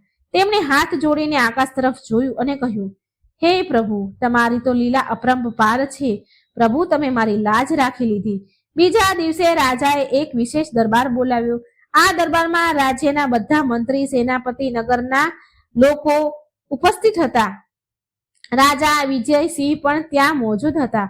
રાજા ધ્યાનચંદે સિંહાસન પર બેસીને એક મોટી ઘોષણા કરી. રાજાએ કહ્યું, મારા વહાલા અગ્નિપુર વાસીઓ, તમે બધા જાણો છો, છેલ્લા કેટલાક વર્ષોમાં આપણે શું શું નથી સહન કર્યું. આ બધું મારા એક ખોટા નિર્ણય અને ધર્મની ભૂલી જવાના કારણનું પરિણામ હતું. પણ જ્યારે મેં કારાગારમાં ભગવાન શિવનું શરણ લીધું અને સોમવારનું વ્રત કર્યું તો મારા બધા કષ્ટ દૂર થઈ ગયા. આ રાજપાટ, આ માન સન્માન બધું મહાદેવની જ ભિક્ષા છે મારા માટે. પૂરી સભા શાંત થઈને રાજાની વાત સાંભળી રહી હતી. રાજાએ આગળ કહ્યું, આજે હું એ ઘોષણા કરું છું કે અગ્નિપુર રાજ્યમાં ભગવાન શિવને ઈષ્ટદેવ માનવામાં આવશે. હું ઈચ્છું છું કે મારી પ્રજા પણ સોમવારના વ્રતના મહિમા જાણે સમજે. જે પણ વ્યક્તિ સાચા મનથી સોમવારનું વ્રત રાખશે અને શિવની આરાધના કરશે તેના જીવનમાં ક્યારેય કોઈ દુઃખ નહીં આવે. હું પોતે દર સોમવારે નિરાહાર રહીને મહાદેવની પૂજા કરીશ અને સાંજે પ્રજા સાથે મળીને શિવ કથા સાંભળીશ. રાજાની આ ઘોષણાનું બધાએ સ્વાગત કર્યું. બધાએ સ્વીકારી આ રાજાની આ ઘોષણા. હર હર મહાદેવના જયકારથી દરબાર ગુંજી ઉઠ્યો. રાજાએ પોતાના જૂના અને વફાદાર મંત્રીઓને પાછા બોલાવ્યા, જેમણે કામિનીએ અપમાનિત કરીને કાઢી મૂક્યા હતા. મહામંત્રી જ્યારે દરબારમાં આવ્યા તો રાજા તેમના સન્માનમાં સિંહાસન પરથી ઊભા થઈ ગયા. રાજાએ તેમને ગળે લગાડ્યા અને માફી માંગી. મહામંત્રીની આંખોમાં આંસુ આવી ગયા.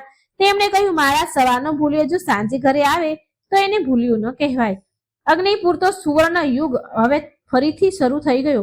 અગ્નિપુરનો સુવર્ણ યુગ હવે શરૂ થઈ ચૂક્યો હતો. રાજ્યની વ્યવસ્થા ફરીથી પાટા પર આવવા લાગી. ખજાનો જેને કામિનીએ ખાલી કર્યો હતો હવે તે ભરવા લાગ્યો. એને ભરવા માટે રાજાએ કોઈ કસર ન છોડી. કરકસરના નિયમો બનાવ્યા. રાજાએ પોતે સાદું જીવન જીવવાનો નિર્ણય કર્યો. તેમણે રેશમી વસ્ત્ર ત્યાગી દીધા. સાધારણ સૂતી વસ્ત્ર પહેરવા લાગ્યા. રાજાનું આ રૂપ જોઈને પ્રજામાં તેમને પ્રત્યે વધારે સન્માન હજુ વધુ ગયું. પણ રાજાના મનમાં હજુ પણ એક ચિંતા હતી. તે ચિંતા હતી ઉત્તરાધિકારની. વિક્રાંત તો કપૂત નીકળ્યો અને તેને દેશ નિકાળો આપી દીધો. રાજાને હવે કોઈ સંતાન ન હતું. તેમની ઉંમર પણ ઢળી રહી હતી. મારા પછી આ રાજ્યનું શું થશે? કોણ સંભાળશે અગ્નિપુરની ગાદી? આ પ્રશ્ન રાજાને અંદરને અંદર કોરી ખાતો હતો. એક દિવસ સાંજે જ્યારે રાજા અને રાજગુરુ બેસીને ચર્ચા કરી રહ્યા હતા તો રાજાએ પોતાના મનમાં વ્યથા હતી એ બતાવી. ગુરુદેવ, ભગવાને મને બધું જ દીધું પણ મારો વંશ આગળ વધારવા વાળું કોઈ નથી. શું અગ્નિપુરનું ભવિષ્ય અંધકારમય છે? રાજગુરુએ હસતા હસતા કહ્યું, રાજન, નિરાશ ન થાઓ. જે મહાદેવે તમને મૃત્યુના મુખમાંથી કાઢ્યા છે તેઓ તમારા વંશની ચિંતા પણ કરશે. તમે બસ પોતાનું કર્મ કરો અને સોમવારના વ્રતનું ઉદ્યાપન પૂરું વિધિ વિધાનથી કરો. મને લાગે છે કે ઈશ્વરે તમારા માટે કંઈ બીજું જ વિચાર્યું જ છે. રાજાએ રાજગુરુની વાત માનીને એક ભવ્ય સોમવાર વ્રત ઉદ્યાપન એટલે કે વ્રતના સમાપનનો સમારોહ કરવાનો નિર્ણય લીધો. આ સમારોહ એટલો વિશાળ થવાનો હતો કે આમાં આસપાસના અનેક રાજ્યના રાજાઓ અને પ્રજા નિમંત્રણ બધાને મોકલવામાં આવ્યું હતું. રાજા ઈચ્છતા હતા કે આ સમારોહના માધ્યમથી બધાને શિવ ભક્તિની શક્તિનો ખ્યાલ આવે, સમજાય. તૈયારીઓ જોરશોરથી શરૂ થઈ. પૂરા નગરને એક દુલ્હનની જેમ શણગારવામાં આવ્યું. દરેક ઘરના દ્વાર પર રંગોળી બનાવવામાં આવી. મંદિરોને ફૂલોથી શણગારવામાં આવ્યા. દૂર દૂરથી લોકો અગ્નિપુર આવવા લાગ્યા. દૂર દૂરથી લોકો સોમવારના આ ઉત્સવ માટે આવવા લાગ્યા. આ ભીડમાં એક એવો વ્યક્તિ પણ હતો. અગ્નિપુરની સીમામાં દાખલ થયો જે દેખાવામાં તો એક સાધારણ વેપારી લાગી રહ્યો હતો પણ જેના આવવાથી કહાનીમાં એક નવો વળાંક આવવાનો હતો. તે વેપારી કોઈ બીજા દેશથી આવ્યો હતો. તેણે સાંભળ્યું હતું કે અગ્નિપુરમાં કોઈ ચમત્કાર થયો છે અને ત્યાંના રાજા ખૂબ દાની છે. તેના મનમાં રાજાને મળવાની ઈચ્છા પણ હતી પણ તેની સાથે એક સમસ્યા હતી કે તે સમસ્યા શું હતી અને તેના આવવાથી રાજાના જીવનમાં શું બદલાવ આવવાનો હતો એ તો સમય જ બતાવવાનો હતો. બીજી બાજુ જંગલમાં કામિની અને વિક્રાંત પોતાની જિંદગી સૌથી કાળી રાતો એ કાપી રહ્યા હતા. એના જીવનની ભૂખ અને તરસથી તેમનો હાલ બેહાલ હતા. કામિની એક ઝાડ નીચે બેસીને રોઈ રહી હતી. વિક્રાંતનો પગ સોજીને દડો થઈ ગયો હતો. તે દુઃખ દર્દથી અકળાતો હતો, બૂમો પાડતો હતો, પોતાની માને કોસી રહ્યો હતો. આ બધું તારા કારણે થયું છે. જો તે મને સારા સંસ્કાર આપ્યા હોત તો આજે હું રાજમહેલમાં હોત અને અહીં આ જંગલમાં જાનવરોની જેમ ન મરી રહ્યો હોત. કામિનીએ પલટીને જવાબ દીધો, ચૂપ કર. મેં તારા માટે જ તો રાજાને પોતાના વશમાં કર્યા હતા. તું જ નાલાયક નીકળ્યો. જો તે એ દિવસે પેલા સાધુને લાત ન મારી હોત તો કદાચ આપણે આ હાલતમાં ન હોત. બંને માં દીકરા અંદરો અંદર લડી રહ્યા હતા, એકબીજા પર દોષ નાખી રહ્યા હતા. તેમની પાસે પસ્તાવા સિવાય હવે બીજું કંઈ હતું નહીં. અગ્નિપુરના ભર્યા દરબારમાં પેલા વેપારી ઊભો હતો જેના ચહેરા પર એક અજીબ બેચેની હતી. તેની બાજુમાં એક 10 થી 12 વર્ષનું બાળક પણ હતું જેના ચહેરા પર સૂર્ય જેવું તેજ હતું. રાજા ધ્યાનચંદે વેપારીને પૂછ્યું, હે ભદ્ર પુરુષ, તમે કોણ છો? અને તમારા ચહેરા પર આ ચિંતા કેવી? અને તમારી સાથે ઉભેલો આ તેજસ્વી બાળક કોણ છે? વેપારીએ હાથ જોડીને ધ્રુજતા અવાજે કહ્યું, મહારાજ, મારું નામ ધનપાલ છે. હું દૂર દેશથી આવ્યો છું. મારી સમસ્યા કોઈ ધન દોલત નથી, પણ મારી સમસ્યા આ બાળક છે. હું નિસંતાન હતો અને શિવજીની યાત્રા પર કેદારનાથ ગયો હતો. ત્યાં મંદિરના પગથિયા પર મને આ બાળક લાવારીસ મળ્યું હતું. મેં આને ઈશ્વરનો પ્રસાદ સમજીને પોતાની સાથે રાખી લીધો, પણ જેમ જેમ આ મોટો થતો ગયો, આની વાતો અને આના લક્ષણો કોઈ સાધારણ બાળક જેવા નથી રહ્યા. રાજાએ ઉત્સુકતાથી પૂછ્યું, કેવી વાતો? વેપારીએ કહ્યું, મહારાજ, આ બાળક હંમેશા રાજકાજ, ન્યાય અને ધર્મની વાત કરે છે. કાલ રાત્રે જ્યારે અમે તમારા રાજ્યની સીમામાં આવ્યા તો આણે મને કહ્યું કે પિતાજી, મારી યાત્રા અહીં જ સમાપ્ત થાય છે. મને મારા અસલી પિતાનું ઘર મળી ગયું છે. મને સમજાયું નહીં કે આ શું કહી રહ્યો છે, એટલે હું આને લઈને તમારી પાસે આવ્યો છું. રાજા ધ્યાનચંદ એ બાળકની તરફ જુએ છે. બાળકે નિર્ભીક થઈને રાજાની આંખોમાં જોયું અને સ્મિત કરતા બોલ્યા, મહારાજ, હું અનાથ હતો. શિવજીએ મને શરણ આપી. કાલ રાત્રે મને સપનું આવ્યું કે અગ્નિપુરના રાજાને એક ધર્મપરાયણ પુત્રની જરૂર છે, આવશ્યકતા છે, અને મને એક ધર્મપરાયણ પિતાની. શું તમે મને પોતાનો પુત્રના રૂપમાં સ્વીકાર કરશો? રાજા ધ્યાનચંદ તો સ્તબ્ધ રહી ગયો. રાજગુરુ જે પાસે બેઠા હતા તેમની આંખોમાં ખુશીના આંસુ આવી ગયા. તેમણે રાજાને કહ્યું, રાજન, આ કોઈ સંજોગ નથી. ભગવાન શિવે તારો ખોળો ભરવા માટે આ સ્વયં આ બાળકને મોકલ્યો છે. લોહીના સંબંધે તને દગો દીધો, પણ ભક્તિના સંબંધે તને અપનાવી લીધું છે. રાજા ધ્યાનચંદ સિંહાસન પરથી ઉતર્યા અને તેમણે એ બાળકને ગળે લગાડી લીધો. રાજાએ મહેસૂસ કર્યું કે જાણે તેમનું પોતાનું લોહી, તેમનો પોતાનો વંશ તેમની પાસે પાછો આવી ગયો હોય. રાજાએ ઘોષણા કરી કે આજથી આ બાળક મારો દત્તક પુત્ર છે. આનું નામ શિવેન્દ્ર હશે. આ જ અગ્નિપુરનો યુવરાજ છે અને મારા પછી આજ આ રાજ્યની સેવા કરશે. પૂરા દરબારમાં હર હર મહાદેવ, હર હર મહાદેવ ગુંજવા લાગ્યું. મહાદેવનો જય જયકાર ગુંજી ઉઠ્યો. રાજાની ઉત્તરાધિકારીની ચિંતા હંમેશા માટેની દૂર થઈ ગઈ. વેપારી ધનપાલને રાજાએ ઘણું ધન આપીને વિદાય કર્યા, પણ તેણે ધન લેવાની ના કહી દીધી, એ કહીને કે તેણે તો બસ ઈશ્વરનું કામ કર્યું છે. હવે કહાનીનો રૂખ કરીએ છીએ. એ પાપીઓ તરફ જેમને રાજાએ જંગલમાં કાઢી મૂક્યા હતા. ત્યાં એ ભયાનક અને ગાઢ જંગલમાં કામિની અને વિક્રાંતની હાલત મોતથી પણ વધારે બદતર થઈ ચૂકી હતી. રાતનું ઘનઘોર અંધારું છવાઈ રહ્યું હતું. વિક્રાંતનો તૂટેલો પગ સડવા લાગ્યો અને તે દર્દથી ચીખી રહ્યો હતો. તેના ગળામાંથી અવાજ પણ નહોતો નીકળી રહ્યો. કામિની જે ક્યારેક મહેલમાં રેશમી પથારીમાં સૂતી હતી, હવે કાંટા અને પથ્થરો પર પડી રહેતી હતી. કામિનીને પોતાની જૂની ભૂલો યાદ આવી રહી હતી. તેને યાદ આવી રહ્યું હતું કે કેવી રીતે તેણે એક હસતા રમતા પરિવારને બરબાદ કર્યો હતો, કેવી રીતે જાણે રાજાને તેણે દગો દીધો હતો. તે રોતા રોતા બોલી, આ આપણા પાપોની સજા છે. વિક્રાંત, આપણે એક દેવતા સમાન રાજા સાથે છલ કર્યું છે. ત્યારે જ જંગલમાં એક ભયાનક દહાડ ગુંજી. તે અગ્નિપુરના જંગલનો આદમખોર વાઘ હતો. પાપીઓના પાપનો અંત કરવા માટે કાળ બનીને તે ત્યાં આવી પહોંચ્યો હતો. વાઘની ચમકતી આંખો અંધારામાં દેખાઈ. કામિની અને વિક્રાંતને ભાગવાની કોશિશ કરી બંનેએ, પણ તેમના શરીરમાં જીવ ન બચ્યો હતો. વાઘે એક જ ઝપટમાં તેમનું કામ તમામ કરી દીધું. તેમનું નામ લેવા વાળું પણ કોઈ ન બચ્યું. પ્રકૃતિ અને ભગવાનના ન્યાયે પોતાનો હિસાબ પૂરો કરી લીધો હતો. અધર્મનો અંત એટલો જ ભયાનક થયો જેટલું તેમણે બીજાને દુઃખ દીધું હતું. બીજી સવારે અગ્નિપુરમાં એક નવું કિરણ આવ્યું. રાજા ધ્યાનચંદે રાજકુમાર શિવેન્દ્રનો રાજ્યાભિષેક કર્યો. શિવેન્દ્રએ મોટા થઈને પોતાના પિતા સમાજ, ધર્મ અને ન્યાયથી રાજ્ય કર્યું. પોતાના પિતા સમાન જ ધર્મ અને ન્યાયથી રાજ કર્યું. રાજા ધ્યાનચંદે પોતાનું શેષ જીવન ભગવાન શિવની ભક્તિ અને જન સેવામાં વિતાવ્યું. તેમણે પૂરા રાજ્યમાં 16 સોમવાર વ્રતનો પ્રચાર કર્યો. રાજા ધ્યાનચંદ અવારનવાર પોતાની પ્રજાને કહેતા, જુઓ, એક સમય હતો જ્યારે તે બધું ગુમાવી બેઠા હતા, પણ સોમવારના વ્રત કરવાથી, મહાદેવની શરણમાં જવાથી મને મારું રાજ્ય, મારું ધન, સન્માન અને એક સુયોગ્ય પુત્ર, મને બધું જ પાછું મળી ગયું. અગ્નિપુર રાજ્ય તરફ ફરીથી સોનાની ચીડિયા બની ગયું. ત્યાં ન કોઈ દુઃખ હતું, ન કોઈ ભૂખ્યું હતું. પ્રજા સુખી હતી અને ચારેય બાજુ ધર્મનો જય જયકાર હતો. આ કથા આપણને શીખવે છે કે મનુષ્યએ ક્યારેય પણ પોતાના પદ અને ધનનો ઘમંડ ન કરવો જોઈએ અને ન તો ક્યારેય અધર્મના રસ્તે ચાલવું જોઈએ. ખરાબ કર્મનું ફળ ખરાબ જ હોય છે. જેવું કામિની અને વિક્રાંતનું થયું. જ્યારે જે વ્યક્તિ સાચા મનથી ઈશ્વરની ભક્તિ કરે છે, કોઈ પણ વ્યક્તિ, અને પોતાના ભૂલોનો પસ્તાવો કરી લે છે, તો ભગવાન શિવ તેના બધા બગડેલા કામ બનાવી દે છે અને રંગને પણ રાજા બનાવી દે છે. બોલો ઉમાપતિ મહાદેવની જય. પાર્વતી પતે મહાદેવની જય. હર હર મહાદેવ. જો મિત્રો તમને ભગવાન શિવની કથા સારી લાગી હોય તો કૃપા કરીને વિડીયોને લાઈક કરજો, શેર કરજો, આ ચેનલને સબસ્ક્રાઈબ કરવાનું ભૂલશો નહીં. જો આ વાર્તા કહેવામાં મારાથી કોઈ ચૂક થઈ ગઈ હોય તો ક્ષમા યાચના કરું છું. કોમેન્ટ બોક્સમાં ભગવાન શિવનું નામ જરૂર લખજો. હર હર મહાદેવ.